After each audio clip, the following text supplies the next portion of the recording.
Welcome to Nanak classes. दोस्तों, Nanak classes के YouTube channel पे आपका स्वागत है। सबसे पहले आपको दीपावली के इस पावन अवसर की बहुत बहुत शुभकामनाएं। आज धनतेरस है तो धनतेरस की भी शुभकामनाएं आपको बहुत बहुत।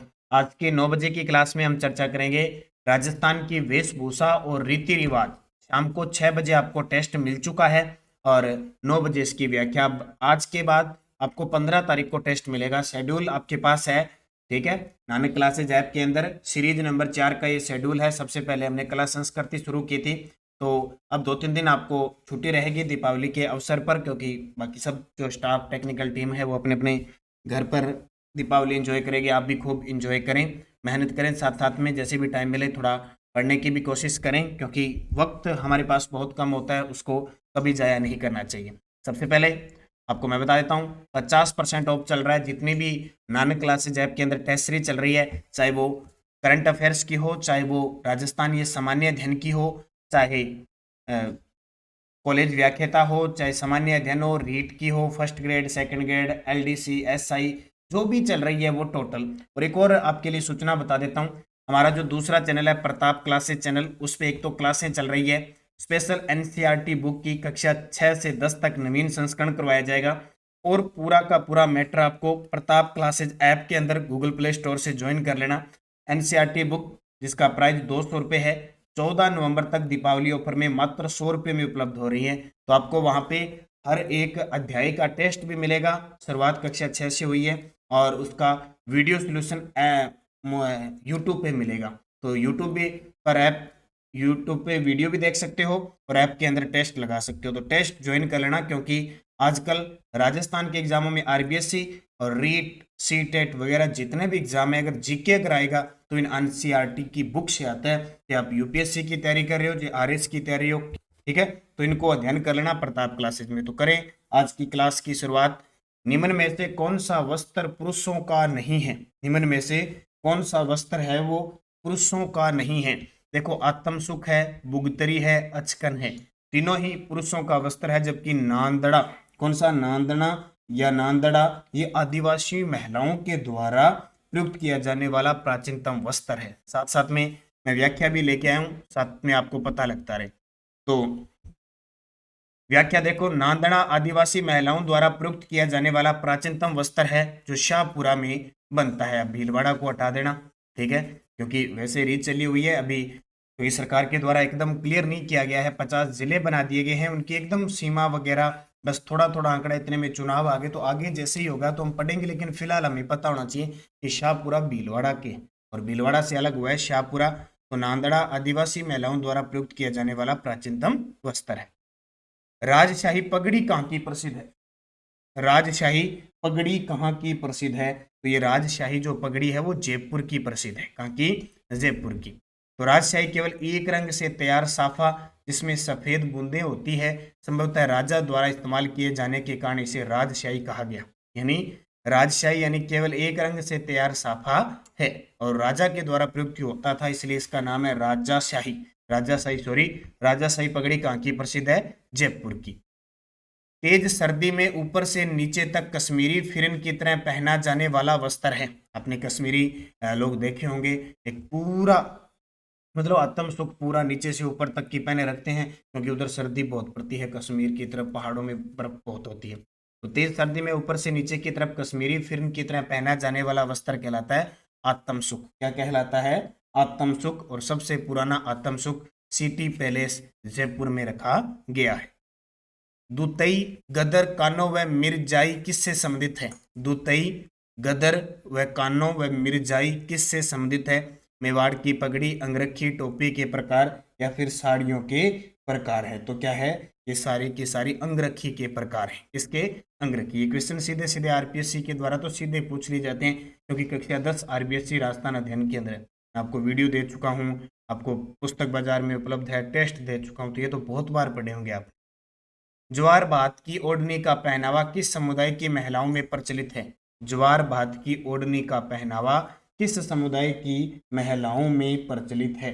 तो जाहिर सी बात है, केरी भात की ओढ़नी, ज्वार भात की ओढ़नी, ये आदिवासी समाज के अंदर प्रचलन में है। तो आदिवासी महिलाओं द्वारा पहनी जाने वाली प्रचलित ओढ़नियां लहर बात की ओढ़नी, तारा बात की ओढ़नी और केरी बात की ओढ़नी, गजवार बात की ओढ़नी, ये सारी के सारी आदिवासी महिलाओं द्वारा पहनी जाती है।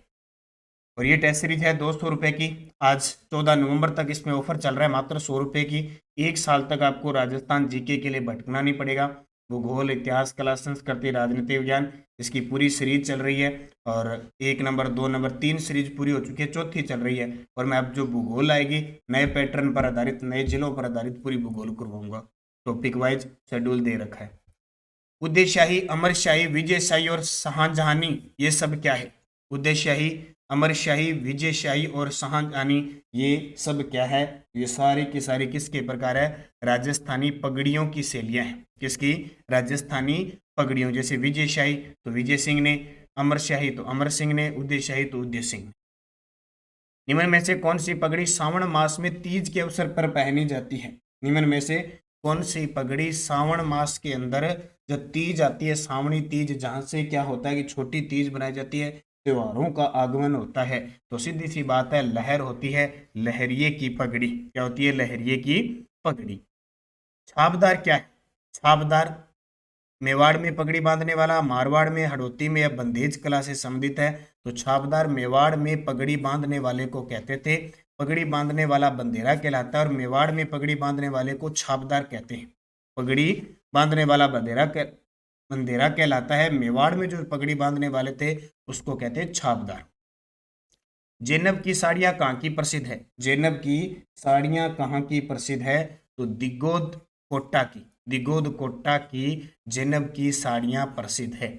जोबनेर जयपुर में क्या है? श्री कर्ण नरेंद्र कृषि विश्वविद्यालय जोबनेर के अंदर है। और यहाँ पे दूसरा पशु विज्ञान विश्वविद्यालय भी स्थापित किया जा रहा है। चंद्रकला वेशभूषा का एक प्रकार है। चंद्रकला वेशभूषा का एक प्रकार है सलवार का, ओढ़नी का, पायजामे का या फिर टोपी का। देखो नाम सुना है क्या आपने? तो चंद्रकला वेशभूषा एक ओढ़नी का प्रकार है। क्या है? ओढ़नी का प्रकार। बंदेज कला द्वारा 5 रंगों से रंगा साफा। बंदेज का मतलब बांध कर, ठीक है। अब जैसे मान लो इतना कपड़ा है, इतनी चुनरी है या कुछ भी है, इसको यहाँ से बांध दिया, यहाँ से बांध दिया, यहाँ से बांध दिया, यहाँ से ऐसे बांध दिया, तो बाकी जगह रंग हो गया। यहाँ अलग अलग प्रकार के रंग करती है। तो बंदेज कला द्वारा 5 रंगों से रंगा साफा, तो 5 रंगों से रंगा साफा कहलाता है बावरा साफा। क्या कहलाता है? बावरा साफा। आदिवासियों में पगड़ी के स्थान पर बांधा जाने वाला वस्त्र। आदिवासियों में जो पगड़ी बांधी जाती है उसके स्थान पर बांधे जाने वाले वस्त्र को कहते हैं पोतिया। नॉर्मल बात है, ठीक है। ग्रामीण क्षेत्रों में तो वैसे आदिवासियों को वैसे भी ग्रामीण क्षेत्रों में पोतिया होता है, बुजुर्ग जो बांधते हैं ना पोतिया।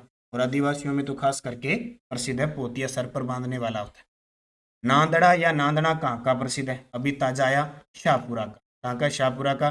भीलवाड़ा भी हटा देना, लेकिन याद रखने के लिए अपने को एक बार ये लिखने पड़ते हैं, ठीक है। धीरे धीरे हम समझ जाते हैं। विवाहित सहरिया महिलाओं द्वारा पहना जाने वाला वस्त्र। सहरिया जनजाति कहाँ रहती है? सहरिया जनजाति 12 के अंदर रहती है। राजस्थान ने इन्हें मनरेगा के अंदर 200 दिन का रोजगार दे रखा है और ये पिछड़ी हुई जाति मानी जाती है, इसलिए 12 क्षेत्र को काली हंडी के नाम से जाता है। आदिम जनजाति समूह के अंदर भी सरकार के द्वारा इसको शामिल किया गया। तो सहरिया महिलाओं द्वारा पहना जाने वाला वस्त्र क्या कहलाता है? इसको कहते हैं रेजा। क्या कहते हैं? रेजा। कांकनुमा, कांक्सनुमा, खांक्सनुमा, चोखलिया या दुपलिया आदि प्रकार किसके हैं? यानी कांकन्सनुमा, खाक्सनुमा और चोखलिया और दुपलिया ये टोपी के प्रकार है। किसके? टोपी के। बुर्का क्या है? सुना होगा आपने, ये तो बहुत फिल्मों वगैरह में और मिसम में। मुस्लिम महिलाओं द्वारा पहना जाने वाला वस्त्र क्या होता है? बुर्का। बुर्का पहन के चलती है ना। सलमा सितारे के फूल की कढ़ाई वाली पगड़ी किस अवसर पर पहनी जाती है? सलमा सितारे के फूल की कढ़ाई वाली पगड़ी कौन सा पर्व होता है जिसमें पहनते हैं? दशहरे पर। दशहरा अभी निकला ना, असीवन शुक्ल दशमी को बनाया जाता है। लिल्टांस पक्षी का देखना शुभ माना जाता है। विजय लक्ष्मी हम इसको कहते हैं। तो दशहरा का जो पर्व है उस पे सलमा सितारे के फूल की कढ़ाई वाली पगड़ी पहनी जाती है। राजस्थान में पट, दुकोल, वसन, चोल, निचोल आदि प्रचलित नाम है। 2012 के और 2023 में जो भी CAT के पेपर हुए थे उसमें खूब सारे ये प्रश्न आए थे। पट, दुकुल, वसन, चोल, निचोल आदि प्रचलित नाम किसके हैं? तो ये सारे के सारे नाम साड़ियों के हैं। किसके? साड़ियों के नाम है। जो साड़ी पहनता है उसको तो पता है, और नहीं पहनता उस तो बेचारे के लिए प्रश्न ही है। और तो क्या होगा। वैसे बहुत सारी महिलाओं को ना, जब ये साड़ी पहनती उनको भी पता नहीं वास्तव में ये अंदर की बात है। पट, दुकुल, वसन, चोल, निचोल उनको भी पता नहीं है ये क्या होते हैं। ये साड़ी के अलग अलग प्रकार होते हैं, ठीक है। तो वो पहन तो लेती है, कईयों को बेचारियों को बांधनी नहीं आती है, लेकिन फिर भी कोशिश करवा कर वो कि किसी से बंधवा लेती है। ये नाम तो दूर की बात बेचारियों के लिए, लेकिन अब पुरुषों के लिए तो क्या ही हो सकता है। बस प्रश्न है उनके लिए, तो उत्तर है इनका साड़ी। विवाह के समय वधु के लिए वर पक्ष द्वारा लाए गए कपड़े व आभूषण क्या कहलाते हैं? अभी आने वाली है देवउठनी 11, ठीक है।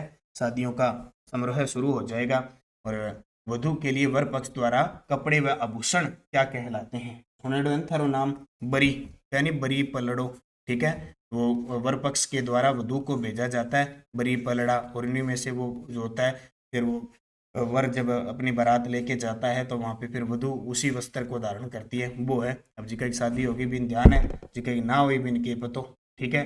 हर कई तैयारा पर है शादी कराने में, यही सोचा भी नौकरी लागे तैयारी कराऊंगा, ठीक है। तो वधु के लिए वर पक्ष द्वारा लाए गए कपड़े व आभूषण कहलाते हैं बरी। बरी पलड़ा क्या है चिकन। राजस्थान में विवाह के अवसर पर नव वधु के साथ जाने वाली लड़की या स्त्री क्या कहलाती है? पहले की परंपरा है, आजकल तो बहुत कम सिस्टम हो गया है। पहले की बातें उनको पढ़ते हैं, उसको कहते हैं ओलंदी। क्या कहते हैं? ओलंदी। यानी नव वधु के साथ लड़कियां स्त्रियां जाती थी, ठीक है। पहले जाती थी वो वहीं रह जाती थी, लेकिन आजकल क्या है, वापिस आ जाती है। जाती तो है एक दो, और साथ में रिश्तेदार मामा या चाचा का लड़का, मामा का लड़का जाते हैं, वो दूसरे दिन वापिस आ जाती है। कौन सी रस्म विवाह से संबंधित नहीं है? कौन सी रस्म है विवाह से संबंधित नहीं है? देखो, कंकन डोरा होता है। कंकन डोरा वर और वधु दोनों बांध देने, उसके बाद में कंकन डोरा को जादू टोने से बचाने के लिए होता है। पहरानवी, ठीक है, वो मधुपरक वगैरह होता है, जब वर पक्ष के द्वारा वर पक्ष जब बारात लेके आता है तो वधु पक्ष के द्वारा स्वागतम वगैरह में। और बरी पलड़ा बता दिया। मोकान ये इससे संबंधित नहीं होता है, ये होता है मृत्यु से संबंधित। किसी की मृत्यु होने के बाद सांत्वना देने के लिए जाते हैं ना, मोखान जमा का वो है।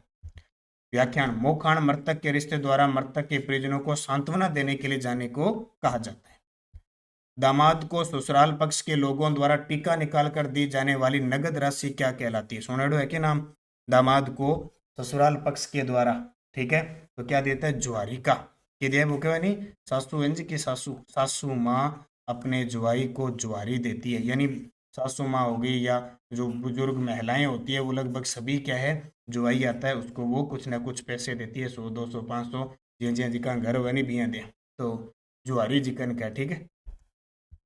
ग्रामीण क्षेत्रों में एक दूसरे के खेतों में बिना पारिश्रमिक के सामुदायिक रूप से मदद करने की परंपरा क्या होती है? देखो, आजकल तो सब पैसों का ही बोलबाला है।